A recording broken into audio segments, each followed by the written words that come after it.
Hello. अभी तक हम वाक्यों के प्रकार का अध्ययन कर चुके हैं। अब हम वाक्य में प्रयोग किए गए शब्दों के बारे में जानकारी हासिल करेंगे। शब्दों का प्रयोग विभिन्न कार्यों के लिए होता है। उपयोग के प्रवृत्ति के आधार पर शब्दों को 8 वर्गों में विभाजित किया जा सकता है। इन्हें कहते हैं पार्ट्स ऑफ स्पीच, शब्द भेद। ये पार्ट्स ऑफ स्पीच क्या हैं? पहला है नाउन, संज्ञा, प्रोनाउन, सर्वनाम, एडजेक्टिव, विशेषण, वर्ब, क्रिया, एडवर्ब, क्रिया विशेषण, प्रेपोजिशन, संबंध बोधक, कंजंक्शन, समुच्चय बोधक, और इंटरजेक्शन, विस्मय आदि बोधक। हम ये एक एक करके इसका अध्ययन करेंगे। पहले आज लेते हैं नाउन, संज्ञा। अब नाउन क्या है? वैसे तो आपको इसके बारे में कुछ पता है, क्योंकि जब हम सब्जेक्ट और प्रेडिकेट पढ़ रहे थे तो सब्जेक्ट में तो नाउन आता ही है। उनका सब्जेक्ट साधारणतः नाउन या प्रोनाउन होता है, लेकिन फिर भी हम रिपीट करते हैं definition. Noun is defined as the name of a person, place और थिंग। तो क्या है संज्ञा? What is a noun? किसी व्यक्ति, स्थान अथवा वस्तु का नाम है। अब ये जब हम पढ़ते हैं या सुनते हैं तो हमें लगता है ये तो बहुत ही छोटी परिभाषा है।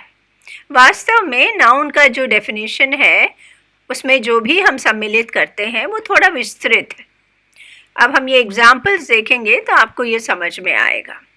अब जब नेम ऑफ अ पर्सन कहते हैं तो पर्सन जो व्यक्ति है उसका नाम हो सकता है। जैसे इस एग्जाम्पल में चार्ल्स लिखा है, किसी लड़के या किसी आदमी का नाम है चार्ल्स। या it can be any person, कोई भी व्यक्ति हो सकता है, बच्चा, चाइल्ड, गर्ल, ये भी नाउन में आता है। प्लेस, अब स्थान जब कहते हैं वो किसी स्थान विशेष का नाम हो सकता है, जैसे दिल्ली है, दिल्ली, मुंबई है, जो भी है। या हम केवल बोलते हैं सिटी, टाउन, स्कूल, कोई भी स्थान का हमने अलग से नाम नहीं लिया, कोई विशिष्ट नाम नहीं है, लेकिन हम कोई सी वो स्थान से संबंधित है। तीसरा है थिंग, वस्तु। वस्तु तो कुछ भी हो सकता है जो आप देखते हो, बैट है, डेस्क है, पेन है, पेंसिल है, इतने सारी वस्तुएं हैं। अब जब हम व्यक्ति की बात करते हैं तो केवल व्यक्ति मनुष्य ही नहीं, हम पशु पक्षियों को भी इसमें सब जोड़ते हैं। कोई भी लिविंग बीइंग, एनिमल हो सकता है, बर्ड हो सकता है, इंसेक्ट हो सकता है, ये सब नाउन में आते हैं। तो डॉग, कैमल, क्रो, इतने सारे आप लिस्ट बना सकते हैं इसमें। दूसरी क्या है? क्वालिटी और आइडिया। क्वालिटी मतलब गुण और अथवा भावना। अब सॉफ्टनेस, ये जो है एक क्वालिटी है। ब्यूटी, ये भी एक आइडिया है। समथिंग इज ब्यूटीफुल जब कहते हैं, ब्यूटीफुल तो एडजेक्टिव है, लेकिन ब्यूटी की जब बात होती है वो एक आइडिया है, भावना है, वो नाउन कहलाता है। पीस, शांति जो है वो भी एक आइडिया है। घटना हो सकती है, कोई फंक्शन हो सकता है, पार्टी है, गैदरिंग है, ये सब नाउन में आता है।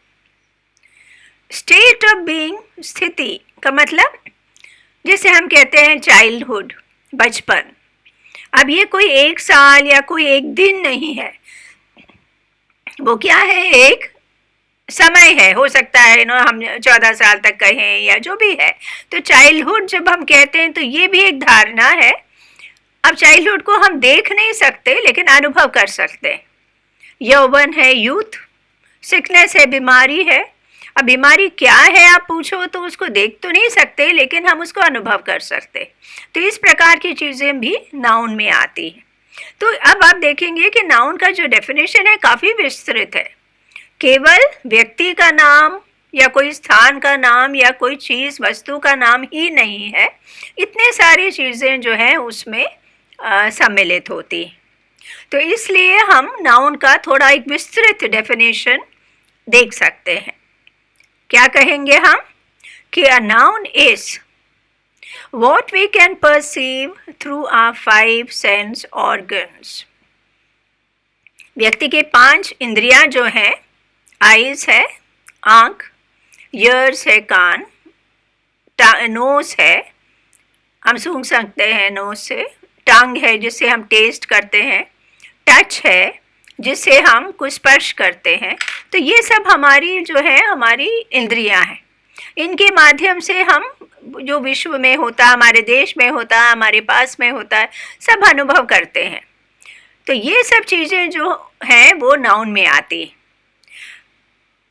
और क्या आती हैं? What we can not perceive through our senses but can visualise through our mind.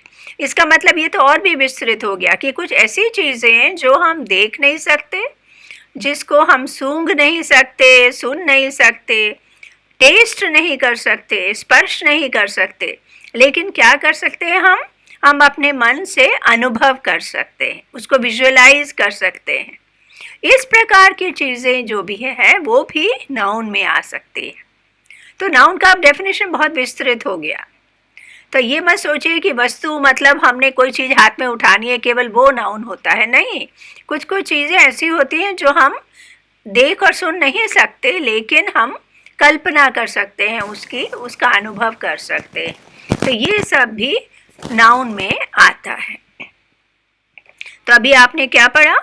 इस वीडियो में वाक्य भेद की धारणा से आप परिचित हुए और आपने संज्ञा की परिभाषा को समझा। अपने इस ज्ञान को दोहराने और पक्का करने के लिए teacher.com पर क्विक टेस्ट लें। इस सरल टेस्ट को पूर्ण करके सबमिट बटन दबाएं। आपको तुरंत अपनी परीक्षा का फल दिखाई देगा एवं सही उत्तर की व्याख्या भी मिलेगी। टेस्ट लेने के लिए अपने मोबाइल फ़ोन से QR कोड को स्कैन करें अथवा वीडियो के नीचे दिए गए लिंक पर क्लिक करें, जो डिस्क्रिप्शन सेक्शन और कमेंट सेक्शन में डाला गया है। नोटिफिकेशन अथवा अधिसूचना के लिए टीचर के YouTube चैनल को सब्सक्राइब करें।